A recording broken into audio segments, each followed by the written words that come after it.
한겨울 추위가 좀 매섭습니다. 그렇죠? 요동하는 세상 가운데에서 또 이 추위 가운데에서도 주님의 평안이 우리의 생각과 우리의 마음을 지키시기를 간구합니다. 오늘 우리는 시대소망 7장에 있는 유년시대를 함께 묵상하려고 합니다. 아이는 날로 튼튼하게 자라면서 지혜가 풍부해지고 하나님의 은총을 받고 있었다. 예수는 부모를 따라 나자렛으로 돌아와 부모에게 순종하며 살았다. 예수는 몸과 지혜가 날로 자라면서 하나님과 사람의 총애를 더욱 많이 받게 되었다. 우리는 이 예수님의 유년 시절에 관한 이야기를 들으면서 어떤 생각을 갖습니까? 예수님의 어린 시절에 관한 성경의 기록은 매우 적은 분량을 차지합니다. 그런데 이 적은 분량의 내용 속에는 엄청난 능력이 들어있어요. 왜 그럴까요? 그분은 어린아이였을지라도 우주의 근본이신 하나님이십니다. 그런 위대하신 분께서 어떻게 이 작은 어린아이 가운데 자신을 나타내실 수 있는지 우리는 그냥 놀라울 따름이에요. 만약 우리가 이것을 깨닫게 된다면 우리는 그분의 모든 움직임에서 하나님의 놀라운 능력을 경험하게 될 것입니다. 어린아이의 모습이라고 지나치는 것이 아니라 그 행동 하나하나를 그냥 지나칠 수 없을 거예요. 하나님의 위대함은 우리 인간이 생각하는 인간을 능가하는 어떤 크고 강력하고 무시무시한 능력이 아닌 것 같습니다. 이 유년 시절의 예수님을 보면 우리가 생각하는 그런 게 아닌 것 같아요. 우리는 그걸 하나님의 능력이라고 생각하잖아요. 위대하고 능가하고 인간을 초월한 엄청난 능력. 그런데 이 나사렛의 어린 예수님에게 나타난 순결과 겸비, 단순성, 기쁨, 이렇게 나타난 아버지 하나님을 향한 그분의 전적인 믿음이 하나님의 참된 위대함이 아닌가. 이 어린 아이인 예수님이 보여주셨던 아버지 하나님을 향한 단순한 전적인 믿음, 거기서 나타나는 순결과 겸비와 단순성과 기쁨, 이것이 참된 하나님의 위대함이에요. 우리는 이 나사렛의 어린 예수님을 바라볼 때 하나님이 과연 어떤 분이신지를 다시 분명히 깨닫게 됩니다. 하나님이 이런 분이었구나. 또한 우리 인간에게 대한 하나님의 생각이 무엇인지를 우리는 알 수 있어요. 이 유년시대의 예수님을 보면서 하나님은 우리 인간에게 어떤 생각을 가지고 계신가? 그분은 어쩌면 우리 인간을 지금 이렇게 유년시대의 예수님처럼 만들고자 하시는지 몰라요. 지금 우리가 바로 이 예수님, 나사렛의 어린 예수님처럼 변한다면 얼마나 행복하겠어요. 우리가 하나님을 얼마나 기쁘시게 할 수 있을까요? 만약 우리가 그럴 수 있다면 예수님께서 들으셨던 아버지 하나님의 칭찬이 우리에게 똑같이 들려올 겁니다. 이는 내 사랑하는 아들이요 내 기뻐하는 자라. 그 얘기를 우리한테도 똑같이 하실 거라고요. 이 유년 시절의 예수님의 모습을 우리가 바라봄으로 이거보다 행복한 말씀이 있습니까? 이거보다 더 큰 인정과 칭찬의 말이 이 세상에 있어요? 하나님이 인간을 향해서 이는 내 사랑하는 아들이요 내 기뻐하는 자라. 이런 표현이 이 세상에 어디에 있어요? 온 우주 가운데도 없어요. 오늘 우리는 그 모습을 예수님의 유년시대를 통해서 보는 것입니다. 또한 이 아이 예수를 통해서 같은 인성을 가진 우리 인간들은 무한한 격려와 용기를 받습니다. 예수님이 어린이로서 이 나사렛이라는 동네에서 이렇게 사실 수 있었다는 것은 오늘 우리도 그와 같은 세상에서 그분처럼 살 수 있다는 용기를 주시는 거 아닌가요? 만약에 예수님이 왕궁에서 왕자로서 교육을 잘 받아가지고 그러셨다. 그러면 우리는 아무 위로를 못 받을 거예요. 우리 왕자가 아니니까. 왕궁에 살지도 않으니까. 왕자의 교육을 받지도 못했으니까. 그런데 이 나사렛의 어린 예수님이 주시는 이 짧은 말씀에서 우리는 정말 큰 빛을 발견할 수 있는 것입니다. 그것을 깨닫는 시간 되시기를 바랍니다. 오늘 읽었던 말씀 가운데 이렇게 표현하고 있어요. 아이는 날로 튼튼하게 자라면서 지혜가 풍부해지고 하나님의 은총을 받고 있었다. 아기가 나날이 자라나는 것, 부모에게 큰 기쁨이 됩니까? 경험해 보신 분들은 다 아시죠? 아이가 성장하는 모습이 얼마나 예뻐요. 사실 아이 때 뭐 해주는 게 아무것도 없잖아요? 엄청 힘들게 하고 잠도 못 자게 하고, 그런데 그냥 그 무럭무럭 자라나는 모습이 얼마나 큰 기쁨을 줘요. 얼마나 예쁩니까? 하나님께서 이렇듯 인간들이 예수 믿음 안에서 날마다 튼튼하고 지혜롭게 자라나는 것을 원하고 계신다는 뜻이에요. 하나님의 생각이에요. 우리가 믿음으로 예수님을 바라보게 되는 것, 곧 예수 믿음은 이렇게 그 믿는 자를 자라게 해요. 자라게. 아기가 크는 것처럼. 예쁘잖아요. 정말 예쁘고 반갑고 얼마나 귀엽고. 그러니까 하나님이 우리에게 바라시는 건 우리가 그 예수 믿음 안에서 우리도 자라나게 하신다는 거예요. 예수님의 어린 시절은 인간에 대한 하나님의 생각을 읽을 수 있게 하는 교과서예요. 예수님의 어린 시절이. 공동번역 성경에는 그 모습을 하나님의 은총을 받고 있었다라고 이렇게 말해요. 하나님의 은총을 받고 있었다. 이 어린 시절의 예수님이. 인간이 하나님의 은총을 받으면 무엇이 될까요? 이 은총은 은혜와 사랑을 받는다는 뜻이잖아요. 하나님으로부터 정말 따뜻하고 귀한 대접을 받는 것이 하나님의 은총을 받는 거예요. 찬양에도 있잖아요. 내 영혼이 은총 입어. 요즘 좀 가사가 바뀌었더라고요. 원래는 그랬어요. 내 영혼이 은총 입어 중한 죄짐 벗고 보니 슬픔 많은 이 세상도 기쁨의 천국 되도다. 옛날에는 이랬잖아요. 그렇죠? 내 영혼이 은총 입어 중한 죄짐 벗고 보니 슬픔 많은 이 세상도 기쁨의 천국 되도다. 참 좋은 찬양이죠. 원래는 예수 믿는 사람은 다 이래야죠. 이 찬양의 가사처럼.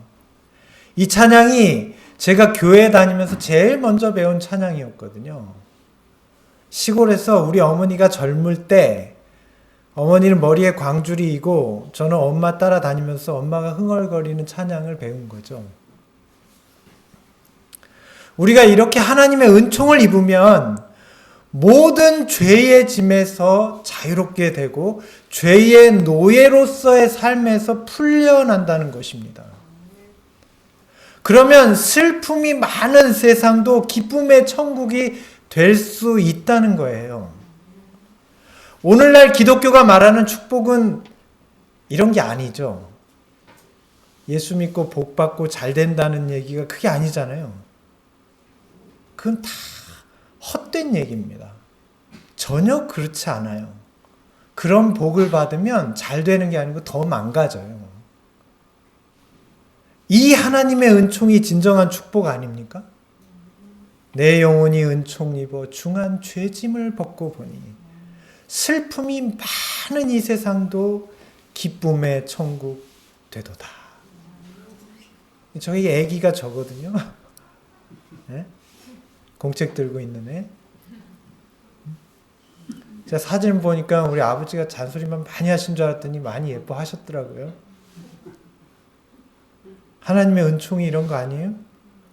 빨래 꽝주리를 이고 다녀도 진흙에 발이 쑥쑥 빠져도 예수님의 은혜로 죄로부터 자유케 되고 마음의 평화 얻고 예수를 믿는 믿음 때문에 이 슬픔이 많은 세상도 기쁨의 천국이 되는 것, 이거 아닌가요? 다른 게 예수 믿음이에요. 자식이 대학에 들어가야 되고 명문대에 붙어야 되고 청약에 꼭 당첨이 돼야 되고 내가 부은 비트코인이 올라야 되고 그래야 하나님의 은혜예요? 아니잖아요. 마음의 평화 얻고 슬픔 많은 세상에서도 천국처럼 사는 거. 하나님의 은총이 진짜 축복이에요. 유년시대의 예수님의 모습은 진정한 축복이 무엇인지, 하나님의 은총을 입은 사람은 어떻게 살게 되는지를 보여주시는 정말 놀라운 하나의 실예를 보여주는 거예요. 아, 이것이구나. 우리가 진정으로 원하는 하나님의 은혜로 변화된 삶이 예수님의 유년 시절의 모습을 통해서 우리에게 보여지고 있는 거예요. 시대의 소망에는 그 모습을 이렇게 묘사하고 있습니다. 예수께서는 유년의 독특한 사랑스러운 기질을 나타내셨다. 그분의 자발적인 손은 다른 사람을 돕기 위하여 언제나 준비되어 있었다. 그분은 아무것도 침해할 수 없는 인내와 결코 고결함을 희생시키지 않는 진실성을 나타내셨다. 원칙에는 반석같이 확고하였지만 그분의 생애는 이기심 없는 인정을 드러내셨다. 우리가 어떻게 하나님의 율법을 지킬 수 있겠는가? 그냥 유년 시절의 예수님을 보시면 돼요. 뭐 복잡하게 생각하지 마시고 그냥 유년 시절의 예수님을 바라보면 아, 그렇구나. 자, 이게 아이라서 할 수 있고 어른은 못하는 것입니까? 애들은 순수한데 어른은 땜을 써서 안 돼. 그런 거예요. 아이랑 어른 중에 누가 더 의지력이 강해요? 애들이에요? 누가 더 체력이 좋지요? 당연히 어른이죠. 물어볼 필요가 없죠. 자, 그런데 순종은 의지력과 체력의 싸움이 아니에요. 그건 도움이 전혀 안 돼요. 하나님을 전적으로 믿는가가 그걸 결정하는 거예요.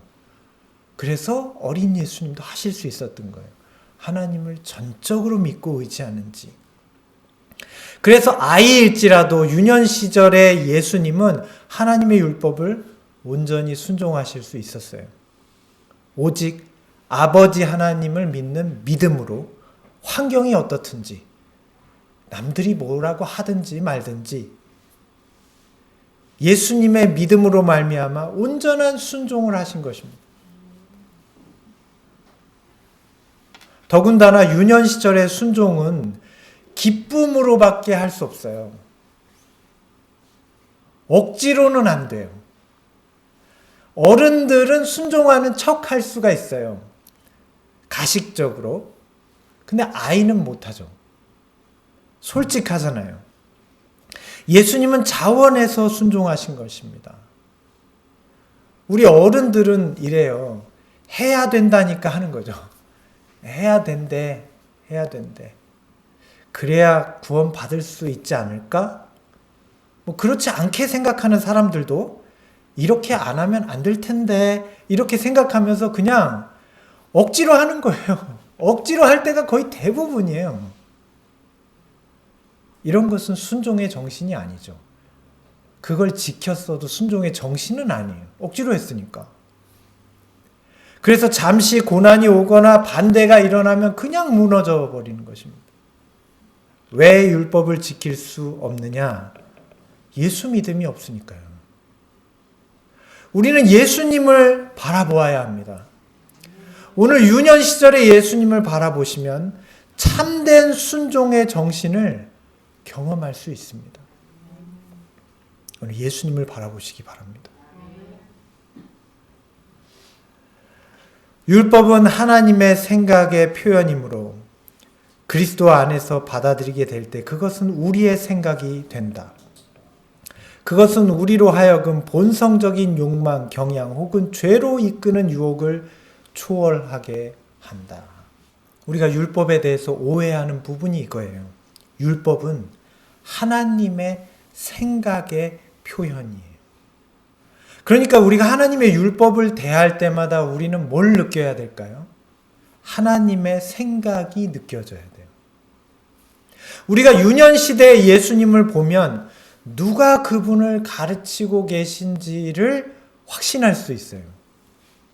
마리아가 예수님을 잘 가르쳐서 예수님이 이렇게 순종을 잘하는 겁니까? 그 엄마 좋은 엄마네. 대단하네. 치맛바람이 엄청나네. 애들을 명문대에 보내가지고. 그런데 하나님의 율법에 순종하는 것은 그렇게 되는 게 아니에요. 잘은 모르지만 마리아 정도 가르칠 수 있는 능력은 그 유대 나라에 많은 엄마들이 그랬을 거예요. 하나님의 은총이 그분 위에 머물렀다고 하잖아요. 확실히 사람의 능력은 아닌 거예요. 유년 시절의 예수님을 보세요.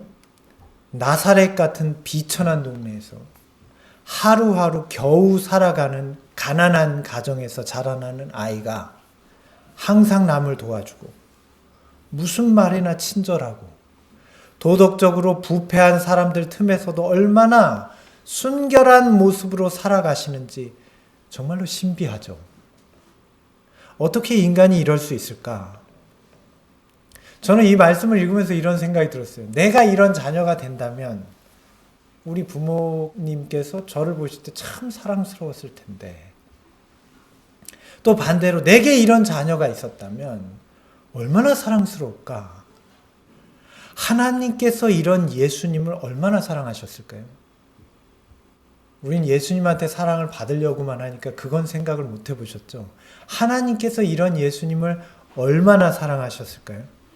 우리는 율법을 통해 하나님의 생각을 알아야 돼요. 하나님께서 이런 예수님을 정말 사랑하셨을 거예요. 이는 내 사랑하는 아들이라고 하시잖아요. 직접 내 기뻐하는 자라고. 하나님의 생각을 모르면서 말씀을 보니까 그 뜻이 이해가 안 되죠. 오히려 오해하게 되고 다른 사람들에게 그 오해한 걸 또 가르치잖아요. 유대인들이 그랬어요. 율법은 이런 하나님의 생각을 담고 있어요. 그러므로 율법을 바라볼 때 하나님의 생각을 읽어내지 못하면 우리는 그것을 내 행동으로만 지키려고 하다가 지쳐버리죠. 그냥 나가 떨어져 버리는 거예요. 지금 우리가 그렇게 하고 있지 않나요? 내 행동으로만 율법을 지키려고 하다가 도저히 안 되니까 완전히 포기하고 불평하고 원망하고 그러죠. 로마서에서 사도 바울은 그렇게 말합니다. 우리는 하나님의 생각을 알아야 한다. 그리고 사람을 향한 하나님의 생각을 믿어야 한다. 그게 로마서의 결론이에요. 율법은 하나님의 생각을 표현한 거잖아요. 율법은 하나님과 우리와의 관계를 나타내 보여주는 거예요. 하나님은 우리의 창조주이시고, 맞습니까? 율법이 그걸 알려줘요, 안 알려줘요? 안식일에 나타나잖아요. 하나님은 우리의 창조주이시고 율법이 그걸 알려줍니까? 안 알려줍니까? 알려줘요. 율법은 하나님과 우리와의 관계를 비춰줘요. 그분의 피조물, 우리는 그분의 소생이라고 하잖아요. 바울이 그렇게 말했잖아요. 율법은 하나님과 우리의 관계를 깨닫게 하고 내가 그분 앞에 어떤 모습으로 서야 되는지를 잊지 않도록 해줘요. 이게 율법에 나타난 하나님의 생각이에요. 그래서 사탄이 하나님의 율법을 공격하는 것은 모든 피조물과 하나님의 관계를 어떻게 만들어버리는 거예요? 부정해버리게 하는 거예요. 그러니까 피조물로서의 자격도 잃게 되고 창조주로서의 나타내신 그분의 목적도 다 없어져 버리는 거예요. 율법이 없어지면. 그래서 율법을 지키라는 명령은 하나님의 생각을 내 마음에 받아들여서 나의 생각이 되게 하는 거예요. 이게 진짜 율법을 지킨 거예요. 그런데 자꾸만 행동으로만 지키려고 하는데 전혀 안 되죠. 생각이 변하지 않으니까. 생각이 안 변했는데 어떻게 행동으로 나와요? 생각은 좋아하는 게 다 따로 있는데. 또 어떤 행동으로 하면 그렇게 된다고 생각하는데 실제로 행동으로 된 것 같지만 남만 정죄하게 되죠. 마음이 바뀌지 않았으니까요. 마음의 생각이 변해야 합니다. 그게 율법을 지키는 거예요. 로마서 10장 3절입니다. 그들은 하나님께서 인간을 당신과 올바른 관계에 놓아주시도록 하는 길을 깨닫지 못하고 제 나름의 방법을 세우려고 하면서 하나님의 방법을 따르지 않았습니다. 음식을 정결하게 먹는다고 해서 생각까지 정결해지는 게 아니에요. 맞습니까? 음식을 정결하게 먹는다고 해서 생각이 정결해지는 게 아니에요. 먼저 생각이 정결해져야 되는 거예요. 우린 자꾸 음식으로 내가 정결해질 수 있다고 생각하는 것 같은데 그건 유대인들의 생각이에요. 생각이 정결한 사람이 정결한 음식도 정결한 삶도 살 수 있는 거예요. 하나님의 생각을 아는 것이 이렇게 중요해요. 우리가 이 유년시대의 예수님을 보세요. 아버지 하나님께서 이런 예수님을 얼마나 사랑하시는지 유년의 예수님을 보면 알 수 있죠. 지금 우리가 이 유년시대의 예수님을 바라보면 하나님의 은총이 예수님에게 머물렀던 것처럼 이 유년시대의 예수님을 바라보면서 그분의 생각을 읽어내려는 우리에게 역시 동일한 하나님의 은총이 머물게 될 거예요. 누구에게나 그렇습니다. 이것이 인간을 창조하신 하나님의 생각입니다. 어제 말씀을 준비하느라고 바쁜데 제가 저도 모르게 자꾸 큰 숨을 쉬었나 봐요. 큰 숨 아세요? 이 우둔한 머리로 이렇게 말씀을 연구해서 정리하다 보면 잘 풀리지 않을 때가 너무 많아요. 근데 옆에 막내가 보고 있다가 저를 툭 치면서 그래요. 아빠는 툭 하면 힘들대. 계속 힘들대. 그러는 거예요. 자기도 모르게 사람이 나오는 소리가 있잖아요. 막 아이고 소리 말이에요. 내가 언제 그랬어? 네, 그랬더니 이 막내가 옆에 있다 그러는 거예요. 아니 하나님의 말씀을 준비하시면 저절로 감사해야지.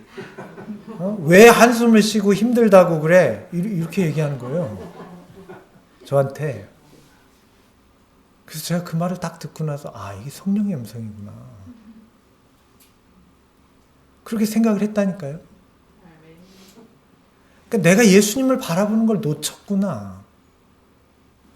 예수님은 하나님의 생각을 정확히 알고 계셨던 거예요. 유년 시절인데도.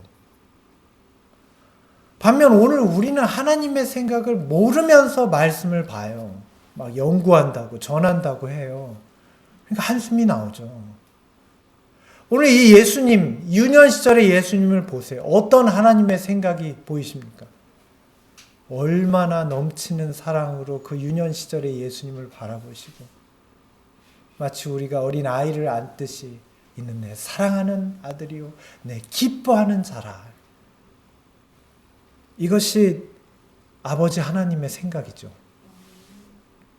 어쩌면 이 아버지 하나님의 생각이 오늘 우리 그분의 말씀을 바라보고 있는 이 어린 시절에 예수님을 바라보고 있는 우리에게도 동일하게 그렇게 얘기하실 수 있어요. 우리가 이 예수 믿음을 갖는다면 이는 내 사랑하는 아들이요 내 기뻐하는 자라. 이게 예수님이 이 세상에 오신 그분의 목적 아니에요? 그분은 유년 시대부터 오직 한 목적에 사로잡히셨는데 곧 남을 축복하기 위하여 생애하셨다. 이 일을 할 수 있는 자원을 그분은 천연계 가운데서 발견하셨다. 식물과 동물, 생물의 생태를 연구하시는 동안 새로운 방법과 수단에 대한 생각이 마음에 번개같이 떠올랐다. 이 세상에 하나님에 의해 창조된 천연계는 모두 자세히 들여다보면 그 창조하신 하나님의 생각을 담고 있어요. 그래서 그들을 자세히 보면 이들이 우리를 믿음으로 이끌어주는 하나님의 도구들이 되고 있는 거예요. 우리가 산의 나무를 보든지 흐르는 샘물들을 보든지 바다를 보든지 봄에 돋아나는 새싹을 보든지 가을에 여무는 열매를 보든지 밤하늘의 별들까지도 모든 것이 하나님의 생각을 우리에게 전해주는 것입니다. 그런데 왜 우리는 그것을 이해하지 못할까요? 우리의 마음이 예수님을 바라보지 못할 때에는 하나님의 생각이 읽어지지가 않아요. 그러니까 그걸 보면서도 맛있겠다 이런 생각을 하고 뭐 뜯어먹자 이런 생각만 하지 하나님의 생각을 읽어내지 못하는 거예요. 오늘 유년 시절의 예수님을 바라보십시오. 그러면 아무리 이 천연계가 인간의 죄로 인해 망가졌어도 그 가운데 하나님의 생각을 알 수 있게 될 것입니다. 우리가 이렇게 예수님을 바라볼 때 마음속에 상실된 하나님의 형상이 다시 회복될 수 있는 것입니다. 그러면 다시 하나님과 조화를 이루는 삶을 살게 되는 것입니다. 이게 예수님이 이 땅에 오신 목적 아니에요? 예수님의 생애는 하나님과 조화된 생애였다. 그분이 어렸을 때에는 생각과 말하는 것이 어린아이 같았다. 그러나 아무런 죄의 흔적도 그분의 마음속에 있는 하나님의 형상을 손상시키지 않았다. 예수님은 하나님의 형상입니다. 그 얼굴 모양이나 차림새를 말하는 게 아니에요. 이 형상은 사람의 마음에 새겨지는 것이거든요. 우리의 말과 행동은 그 마음의 표현에 불과해요. 그러니까 말과 행동이 전부가 아니에요. 마음이 표현되는 것에 불과해요. 그러므로 참된 선행과 봉사, 헌신과 희생, 겸손과 온유는 마음 속에 하나님의 형상이 회복됨으로만 이루어진다는 것입니다. 우리가 보는 유년 시절의 예수님의 모습은 그 마음 속에 하나님의 형상이 있다는 걸 보여주는 거예요. 하나님의 형상이 전혀 훼손되지 않은 사람의 모습이 예수님의 모습이에요. 유년 시절의 예수님의 모습. 이제 변화와 성화의 비밀이 이해가 되십니까, 조금? 그래서 우리는 예수 믿음을 가져야 되겠습니다. 하나님의 생각을 알고 하나님의 형상이 우리 마음속에 생겨나는 것이 참된 변화예요. 그게 진짜 변화예요. 담배 피던 사람이 담배 끊는 게 변화가 아니고 진짜 변화는 우리의 마음에 하나님의 형상이 우리의 마음속에 생겨나는 것이 참된 변화예요. 우리는 예수님을 바라보아야겠습니다. 우리는 어른이 되어야 진짜 사람이 된다고 생각해요. 그런데 요즘 젊은 세대들은요, 저처럼 중년 이상 된 사람을 꼰대라고 부른대요. 혹시 무슨 말인지 아세요? 잘 모르시죠? 저는 그 정확한 뜻이 뭔지 좀 궁금했어요. 느낌은 알겠는데 물어봤죠. 너네들 꼰대 하는데 꼰대가 어떤 사람이냐 그랬더니 제가 최대한 쉽게 말하라고 그랬어요. 내가 못 알아들으니까 니네 얘기해봐야 쉽게 얘기해라. 뭔 뜻인지. 그랬더니 이렇게 얘기하더라고요. 자기는 못하면서 남한테 하라고 하는 사람. 자기도 못하면서 남한테 하라고 한다는 거예요. 근데 그렇게 듣고 보니까 제가 그렇더라고요. 여러분들은 안 그러시길 바랍니다. 자기도 못하면서 남한테, 자기도 지키지 못하면서, 자기도 행동 못하면서 남한테, 자녀한테, 이웃한테 하라고 그래요.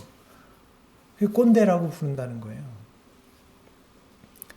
우리가 유년 시절에 예수님을 본다면 어쩌면 우리는 다 꼰대 행세하고 있는지 몰라요. 기분은 나쁘지만 사실이 그래요. 나도 못하는 걸 남한테 하라는 거예요. 우리가 뭘 할 수 있어요? 그러나 유년 시절의 예수님을 보세요. 그분 안에 하나님의 생각을 다 담고 있어요. 하나님의 은총 가운데서 그 충만한 기쁨과 행복이 이 어린 시절의 예수님의 삶에서 흘러나오잖아요. 이게 진짜 변화예요. 이게 진짜 하나님의 율법에 순종하는 거예요. 만약 우리가 원하기만 하면 우리도 유년 시절의 예수님처럼 될 수 있어요. 오늘 이 유년 시절의 예수님을 바라보세요. 하나님이 우리를 구원하실 것입니다. 그러라고 오늘 우리에게 이 말씀을 주시는 거예요. 오직 우리의 시민권은 하늘에 있는지라 거기로서 구원하는 자 곧 주 예수 그리스도를 기다리노니 그가 만물을 자기에게 복종케 하실 수 있는 자의 역사로 우리의 낮은 몸을 자기의 영광의 몸의 형체와 같이 변케 하시리라. 빌립보서 3장 20절로 21절의 말씀이에요. 이것은 외형만을 말씀하시는 게 아니에요. 진짜 변화는 마음의 변화거든요. 오늘 이 하나님의 은총이 유년 시절의 예수님을 바라보는 저와 여러분 모두에게 있기를 간절히 기도드립니다. 자, 예수님은 왜 고난의 삶을 사셔야 했을까요? 그분은 정말 가난했습니다. 고난의 가장 기본이 가난이죠. 고난이 가난이고 가난이 고난이래요. 우리가 사는 이 나라는 대대로 이 가난을 운명처럼 여기고 살았던 나라 아니에요? 이 우리나라? 조선? 그런데 지금은 다 풍족해요. 아닌 분도 계시겠지만 대부분 그래요. 그러면 우리는 문제가 다 해결됐어요, 이제? 가난이 없어졌으니까 이제 다 해결됐어요, 문제가? 목구멍이 포도청이고 호구지책이라고 가난만 해결하려고 지금까지 달려왔는데 그래서 우리가 문제 다 해결됐어요? 여러분 행복하세요? 왜 아무도 동의 안 하세요? 안 행복하시군요. 맞아요. 우리의 문제는 가난의 해결이 아니에요. 가난이 해결되면 다 해결될 줄 알았습니다. 그런데 지금은 그때보다 문제가 더 많아요. 예수님의 부모는 가난한 사람들이었습니다. 그분은 어려서부터 부모님을 돕는 손이 되어 노동으로 하루하루를 보냈대요. 하나님은 왜 이렇게 하셨을까요? 왜 그 사랑하는 아들을 이 고난의 길로 인도하시는 것이죠? 왜? 우리는 싫은데 다시는 가난해지기 싫죠. 근데 예수님을, 그 사랑하는 아들을 하나님께서는, 그 사랑이 풍성하신 분이, 그 은총을 내려주시는 분이 고난의 길로 인도하시는 거예요. 이것이 하나님의 생각이죠. 우리의 생각과 다른 하나님의 생각이에요. 하늘 아버지께서는 이 고난을 통해서 유년 시대의 예수님을 교육시키셨어요. 하나님이 생각하시는 최적의 교육 환경은 가난한 것, 고난 가운데에서. 오늘 우리가 이 생각을 읽어야 되겠습니다. 하나님의 생각을 알아야 돼요. 하나님의 생각을 모르니까 말씀을 오해하고 하나님의 생각을 모르니까 율법을 깨닫지 못해요. 지킬 수가 없죠. 깨닫지도 못하는데. 예수의 부모는 가난하여 그들의 매일 수고에 의지하여 그날을 살아갔다. 예수께서는 빈곤과 극기와 궁핍을 잘 아셨다. 이 경험이 그에게는 한 방벽이 되었다. 그분의 부지런한 생애에는 시험이 이끌어들여질 만한 한가한 시간이 없었다. 부패한 교제를 위하여 길을 터놓는 목적 없는 시간이 없었다. 가난을 허락하신 목적이에요. 그분께서는 할 수 있는 대로 시험하는 자가 들어오지 못하게 문을 닫았다. 돈이나 오락이나 또는 칭찬이나 비난도 그릇된 행동에 동의하도록 그분을 유인할 수 없었다. 그분은 악을 식별하는 일에 지혜로웠으며 그 악을 대항하는 일에 강하셨다. 이 노동과 극기와 검소함이 하나님의 은총을 경험하는 데 있어서 필요한 조건이라는 거예요. 그러니까 오늘 우리를 망친 건 부요함이에요. 부요함은 하나님이 주신 게 아니에요. 이 자본주의의 부요함은 하나님의 백성을 망치는 첩경이에요. 기독교는 부요함 때문에 망한 종교예요. 우리가 이 부요함을 벗어나야 돼요. 우리에게 하나님의 형상이 회복되려면 이 같은 조건이 필요하다. 그런데 오늘날 우리는 어떻게 살죠? 반대로 살고 있습니다. 왜 오늘날 그리스도인들에게는 유년시대에 예수께서 가지셨던 기쁨과 행복과 희생의 정신이 잘 나타나지 않는가? 예수님은 이 가난한 가운데도 기쁨과 행복과 희생의 정신이 있었는데 왜 오늘 우리는 이렇게 풍족한데도 마음이 이렇게 냉랭한가? 쓸쓸하고 배부른데도 항상 허전하고 많이 갖고 있는데도 더 갖고 싶고 옷장에 옷이 터질 것 같은데 또 사고 싶고 왜 그런가? 오늘 우리에게 필요한 것은 노동과 극기와 검소예요. 어쩌면 그래서 하나님께서는 이 시대의 경제적인 위기를 허락하시는지도 몰라요. 우리 다시 회복하라고. 또한 예수님은 금전, 쾌락, 사람들에게 인기를 추구하지 않으셨다. 오래전에 예수를 믿으려고 결심하는 사람들은 모두 구도자라고 불렀습니다. 그죠? 우리는 요즘 교회 처음 오는 사람은 구도자라고 부르는데 구도자는 원래 그런 뜻이 아니죠. 구도자는 말하자면 예수를 믿으려고 결심하고 찾아온 사람들이에요. 진리를 찾아서. 근데 요즘은 그런 말을 잘 안 쓰죠. 오로지 진리를 위해 세상의 다른 모든 즐거움을 포기한 자들입니까, 우리가? 진짜 구도자예요, 우리가? 그리스도인은 구도자입니까? 오늘 우리의 모습을 한번 돌아보시기 바랍니다. 그분은 악을 구별하는데 민감하셨고 악을 대항하는 것에 강하셨습니다. 이런 마음을 영적으로 순결하다고 말하잖아요. 우리는 영적으로 순결합니까? 우리는 자주 우리의 처지가 영적 순결함을 유지하기 어렵다고 말합니다.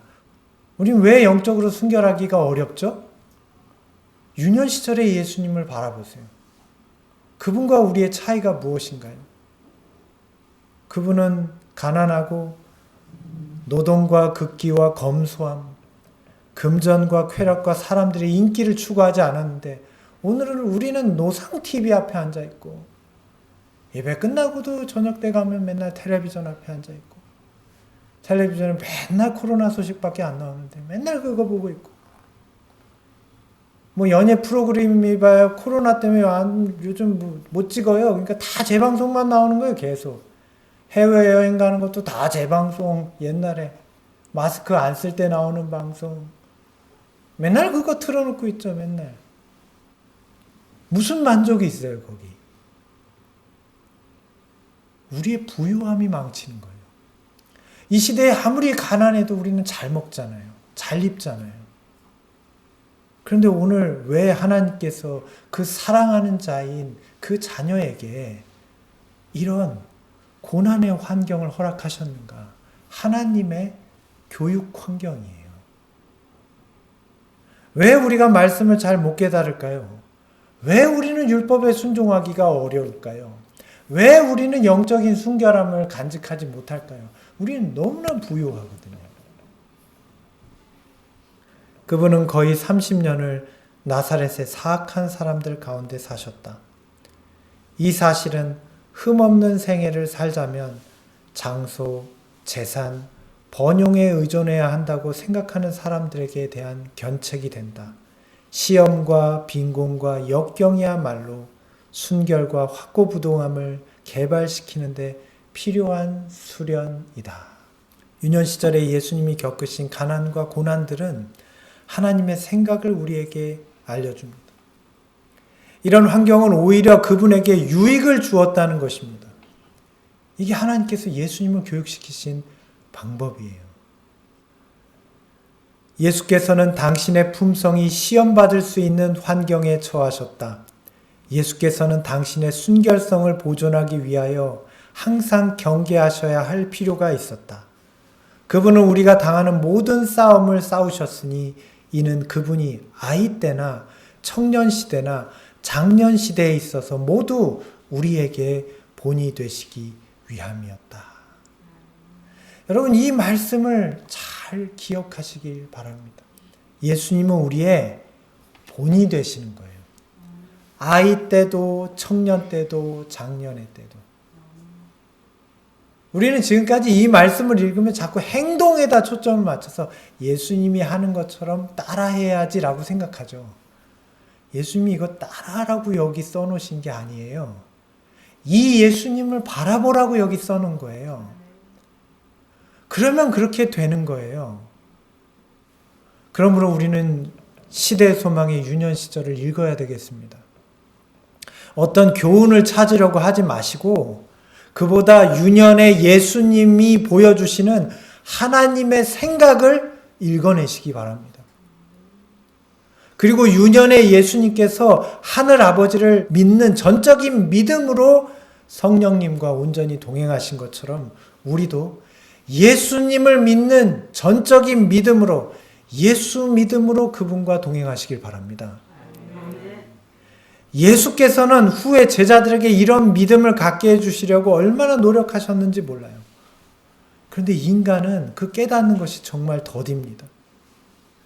정말 더뎌요. 오늘 우리가 그렇잖아요. 베들레헴의 아기 때부터 유년 시대와 청년 시절, 공생애와 죽음에 이르기까지 하나님의 생각을 보여주시기 위해서 부단히 노력하셨어요.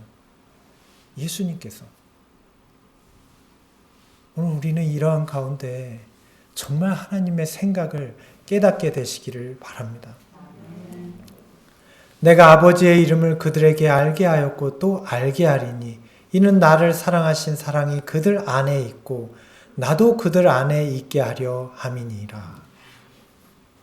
이제 우리는 이런 예수님의 마음을 알아야겠습니다. 우리가 예수님을 바라보면 그분을 통해 하나님의 생각을 알게 되므로 우리의 마음속에 하나님의 형상이 생겨나게 됩니다. 그리고 예수님을 바라봄으로 하나님의 형상을 끝까지 지킬 수 있게 되는 것입니다. 이것이 예수 믿음이에요. 오늘 우리에게 필요한 것이에요. 우리의 마음이 당신의 무한하신 사랑의 마음과 연결되기를 바라신다.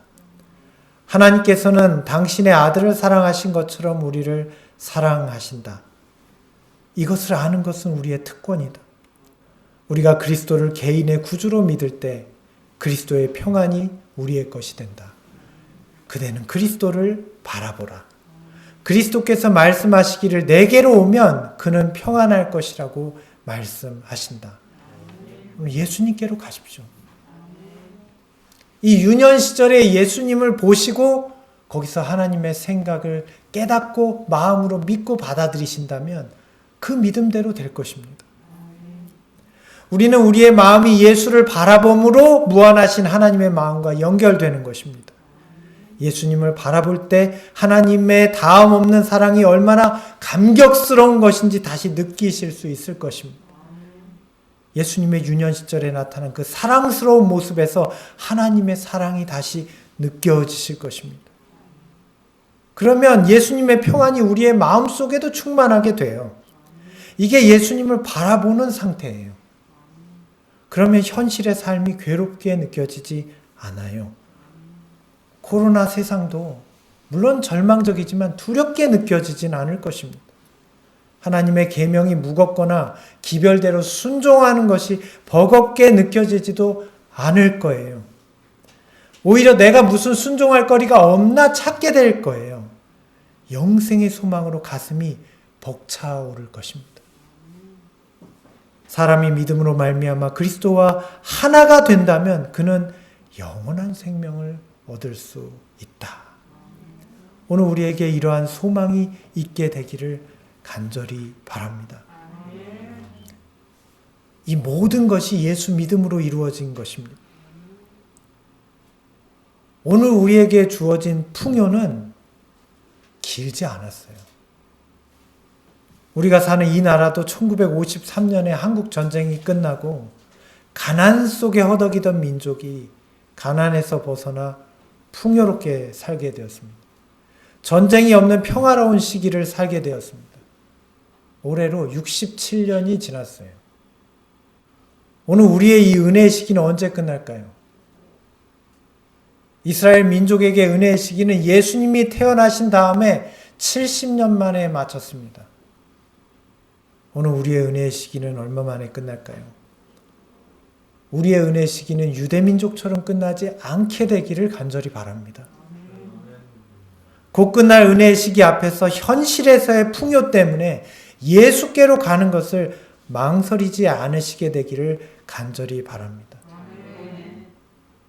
언제든 끝나버릴 세상의 즐거움 때문에 예수 믿음을 포기하지 않게 되시기를 간절히 바랍니다.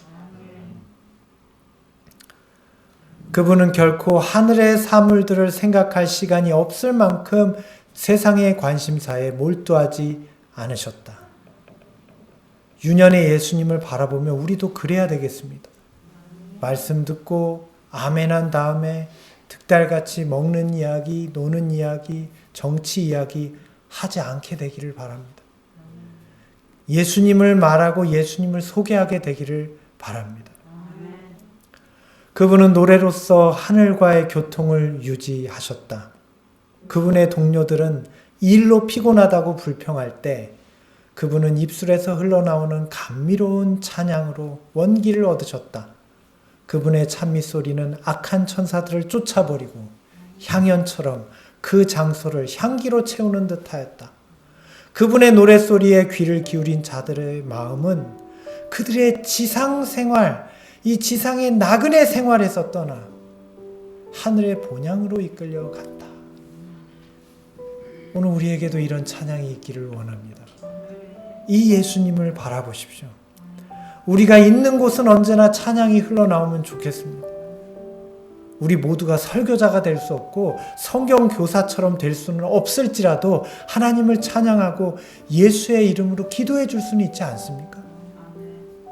그렇게 되면 좋겠습니다. 예수님은 세상을 치유하시는 은혜의 샘이셨다. 연로한 자나 슬퍼하는 자나 죄짐을 진 자나 순진한 기쁨 속에서 즐겨노는 어린이나 숲속의 작은 피조물들이나 무거운 짐을 실은 참을성 있는 짐승을 물어나고 모두 그분이 계심으로 더 행복해졌다. 오늘 이 예수를 바라보는 믿음으로 우리 모두가 더 행복해지게 되기를 간절히 바랍니다. 말씀을 마치겠습니다.